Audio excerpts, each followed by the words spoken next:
On met la lame de bord. Il vous faut une sonde d'intubation, en sachant que la sonde est graduée, qu'il y a des repères. Le repère noir constitue l'endroit où on doit positionner la sonde, juste derrière les cordes vocales. La corde vocale arrivant comme ceci. D'accord. Normalement, chez un patient bien constitué, l'arc dentaire se situe entre 21 et 22. Donc la sonde ne doit pas être enfoncée jusqu'à la garde. Sinon, on va ventiler un seul poumon. C'est le risque. Il vous faut en plus une seringue de 10 ml.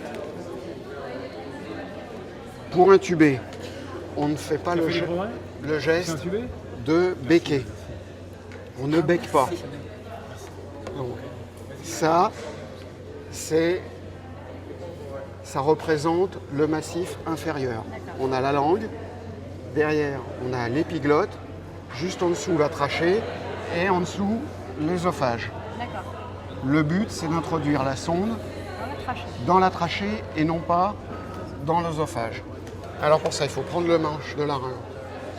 Dans la main gauche, on va introduire délicatement dans la bouche du patient la lame, en la faisant coulisser, jusqu'à apercevoir... Non, jusqu'à apercevoir... Comment ça s'appelle la languette là? C'est l'épiglotte. Voilà. Alors on ne bec pas, parce que sinon on va casser les dents, et casser les dents, ça fait ça. D'accord. Donc le geste, c'est d'aller en haut et en avant. Mais pour l'instant, on va faire rentrer uniquement la lame. Allez-y. Dès que vous avez repéré l'épiglotte, vous vous mettez dans le sillon. Alors le sillon épiglottique, elle est dedans.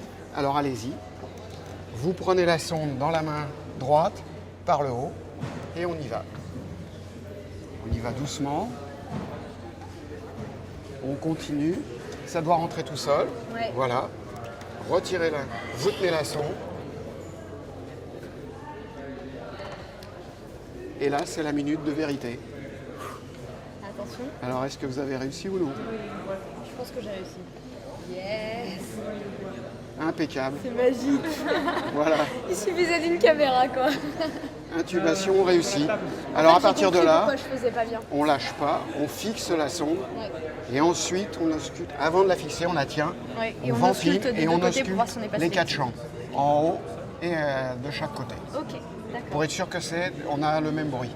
D'accord? Ok. C'est génial. On fixe la sonde et on se branche soit sur un embu, soit sur un respirateur.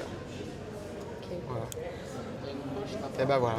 En fait, j'ai compris pourquoi j'arrivais pas. C'est parce que je me positionnais pas dans le sillon. Dans le sillon, voilà. Et du coup, ça bougeait. Parce et il faut ça bloque un peu, ne pas faire le geste becqué, il faut faire le geste en haut et en avant. Et qu'est-ce qu'on va mettre pour pas que le patient morde la sonde? Une guédelle. Alors comment on introduit la guédelle?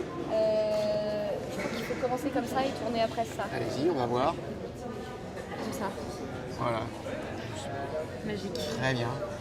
Ok. Impeccable. Bah, c'est réussi. Super.